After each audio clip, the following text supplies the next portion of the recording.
Hello' everyone, কি খবৰ সকলোৰে? তোমালোকে মোক কমেণ্টত বহুতে তেজপুৰ ইউনিভাৰ্চিটিৰ BEdৰ এণ্ট্ৰেঞ্চৰ কথা কিবা কিবি সুধি আছিলা। তো মই ফাৰ্ষ্টতে তোমালোকক ক'ব বিচাৰিম যে তোমালোকে যদি এতিয়াও এপ্লাই কৰিবলৈ বাকী আছা তেন্তে 31 জানুৱাৰী আছিলে লাষ্ট ডেট, কিন্তু মাৰ্চলৈকে দিছে লাষ্ট ডেটটো, মাৰ্চ 31লৈকে।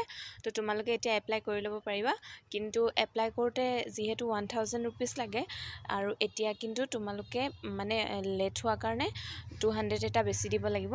তেজপুৰ ইউনিভাৰ্চিটিৰ ৱেবছাইটতে গৈ তোমালোকে কৰিব পাৰিবা অনলাইনটো।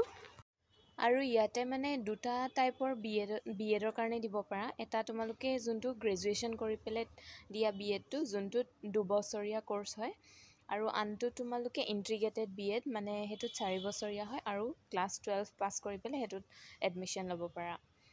আৰু যদি মই চিলেবাছৰ কথা কওঁ তেন্তে আমি ৱেবছাইটত বা তেজপুৰ ইউনিভাৰ্চিটিৰ ৱেবছাইট বা ক'ৰবাত চালে আমি তেনেকৈ দেখায়, মানে 60% তোমাৰ MCQ আহিব আৰু 40% মানে ছাবজেক্টিভ কুৱেশ্যন আহিব বুলি। কিন্তু তেনেকুৱা নহয় আচলতে। মই যিহেতু যোৱা বছৰ এটেম্প কৰিছিলোঁ, এবছৰ কৰোঁ নে নাই নাজানো বাৰু, তো তেতিয়া গম পাইছোঁ। মানে ইয়াতে যোনটো এক্সামটো হয় সেইটো এক্সামটো হৈছে কম্পিউটাৰ বেছ এক্সাম হয়, আৰু ইয়াত তোমালোকৰ থাকিব 50টা কুৱেশ্যন, য'ত নেকি মানে প্ৰায় তোমালোকৰ জেনেৰেল নলেজৰ পৰা আহিব 5টা কুৱেশ্যন, আৰু বাকী গোটেইবোৰ তোমালোকে এডুকেশ্যন মেজৰৰ বুক বা এডুকেশ্যন চাইক'লজিৰ বুকবোৰ পঢ়িব পাৰা।